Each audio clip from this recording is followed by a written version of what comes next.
Hello YouTube, NGS here. I know this video is long overdue, but you know, my subscribers keep annoying me about it, and you know, I might as well just put this video out.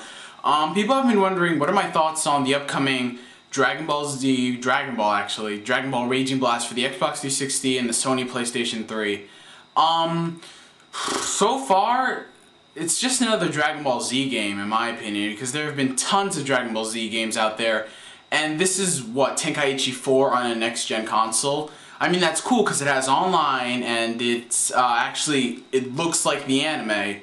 But that's all that's new. I know they added a couple new exclusive characters which I'm going to get to later, but it's just more like another Budokai Tenkaichi game. I know they added they actually tweaked a couple more stuff in the game, and you know, added some new stuff that, like, you know, they got rid of a lot of the pointless characters from Tenkaichi series and kept it to roughly 70, it's actually 80 with around transformations, like Super Saiyan stuff. So, well, in my opinion, at first I was like, yay, new Dragon Ball Z game, but nothing really is that interesting to me about it. I don't know why. It's probably because I've played a lot of Dragon Ball Z games. I've owned most of the DBZ games. I own every console DBZ game except for, what's that thing called? Infinite World, because there's no point in getting that for me at least. In my opinion, my favorite games so far are Budokai 3, hands down, Tenkaichi 3, Dragon Ball Z Legacy of Goku 2, and Boo's Fury. Those are my 4 favorite games of the entire Dragon Ball Z series.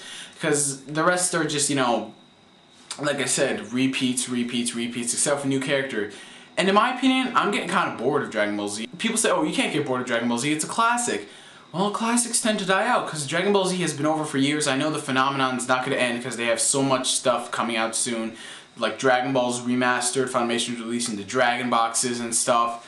And it's just that, as a fan, I'm getting kind of bored of it, because it's the same old thing over and over again. Just honestly look at it, every DBZ game. Raditz comes down, we fight Frieza, Cell, Majin Buu, end of the game, every time, nothing really that new, nothing you're going to expect.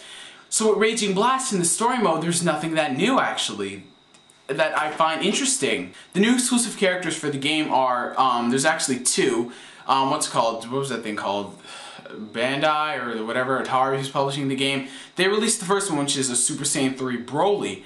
When I first saw that, I was like, whoa. It was creepy, it was weird, but it's awesome. Because for once, they're not sticking to the same DBZ. It's like a what-if scenario, such as the Shin Budokai 2 series, like if Majin Buu is released in future Trunks' timeline. So it's cool that he's in the game. It changes up the story a bit.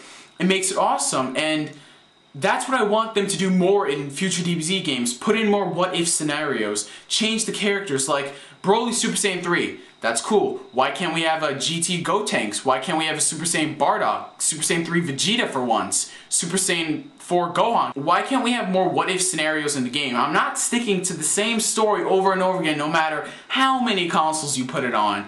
It's just getting old in my opinion. I'm sorry, I just gotta say that. It's so boring seeing the same sagas over and over again. Maybe that's just me that's getting annoyed by this, but if you wanted to buy DBZ games, I'd only recommend like 3 or 4 of them because those are the best ones. But Raging Blast, I'm gonna get it for the hell of it because a DBZ game, next gen console, Wi-Fi, that's cool. But why can't they do more of this Broly stuff, like Super Saiyan 3 Broly, add exclusive characters? I've seen like a lot of stuff, people talking about Dragon Ball AF, and Dragon Ball AF is not real, people, it's a fan thing. Akira Toriyama, he even said he's not working on that. So, like in AF, they put a Super Saiyan 5 Goku, Super Saiyan Pan, stuff like that. We want to see a Super Saiyan Pan, and people say, oh no, Pan can't go Super Saiyan, she's a girl, defeat the concept. Well, you know, I don't care if she's a girl, it'd be cool to see her go Super Saiyan. I know it'd be weird, but come on, just add some variation to the DBZ games. I mean, what's it called? One of the people I'm subscribed for, StormSync, he says that he wants, what's called a Dragon Ball Z game where it's not just fighting, it actually has a story mode, like an RPG type story mode, which I think is pretty cool. Like you're going through the RPG, because DBZ is all fighting all the time, so you're going through the RPG, you actually get to fly around everywhere. It's better than Sagas, because people criticize Sagas, but hey, that was something new, something good, and even though I hated it, I still enjoyed it because it was different.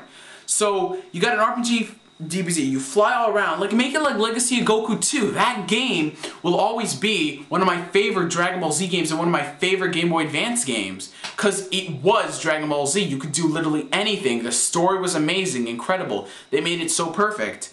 And if DBZ is moving on to the next gen, they gotta do something good. Like, make it wow. I mean, Raging Blast isn't catching my eye on a lot of things except for Broly.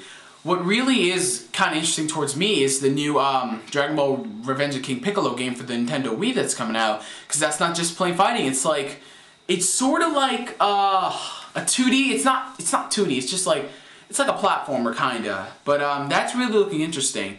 And like, Raging Blast, I know, but if they make a sequel, they gotta add more of those what if stuffs. Because those are cool because eventually, everyone's going to get bored of the same sagas over and over again, no matter how many times you try to remake them.